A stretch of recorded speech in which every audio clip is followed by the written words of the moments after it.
C'est la grosse sortie de cette fin d'année chez iComics dans le label iGraphics. C'est un titre très attendu et il est magnifique. Ça s'appelle Dawn Runner. C'est également une vraie belle prise de la part de iComics iGraphics puisque c'est une série parue chez Dark Horse qui a fait sensation aux États-Unis.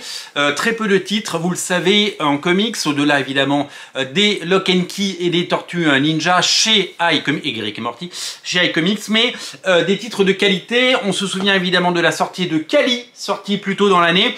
Dawn Runner vient évidemment compléter cette gamme. Je crois qu'il y aura un Zoé Thorogood additionnel avant la fin de l'année puisque le Hack/Slash Back to School devrait également sortir.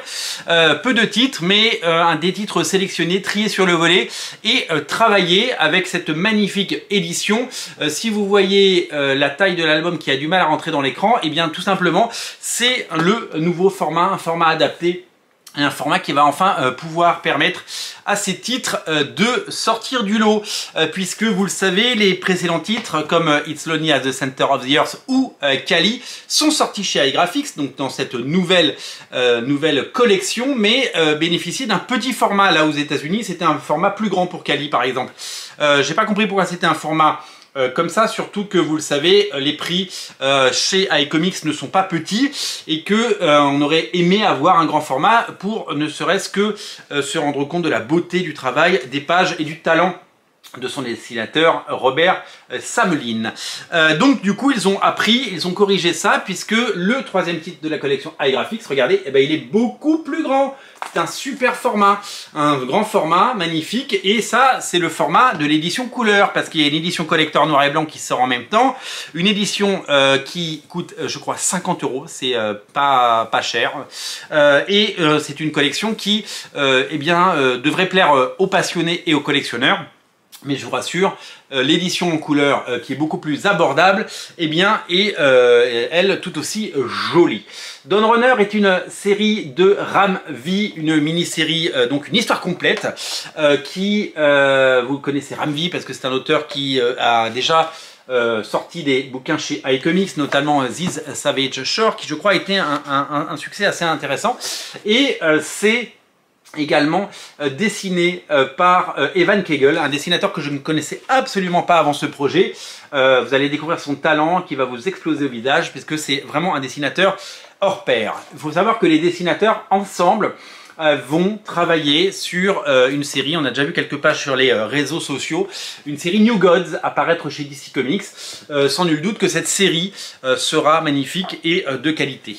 Les couleurs sont signées par Dave Stewart, le magnifique et incroyable dessinateur, coloriste de Hellboy notamment et de Mike Mignola, puisqu'ils ont travaillé ensemble à maintes reprises et qu'ils ont toujours fait des choses de qualité comme vous pouvez le voir et l'imaginer. Donc c'est tout simplement un magnifique album qui va puiser bien dans tout ce que la culture populaire compte de choses incroyables, et oui, puisque c'est tout simplement une sorte de récit avec des kaiju, avec ces grands robots et ces grands mechas qui eh bien, dominent et protègent le monde. Ça fait penser évidemment à Evangelion, ça fait penser évidemment à Pacific Rim et ça fait penser à tout cela, sauf que il va y avoir un twist à la fin du premier numéro et que cette histoire qui part de façon assez classique, il faut le dire, eh bien, va prendre un tournant qui va faire basculer le tout. Graphiquement, c'est exceptionnel.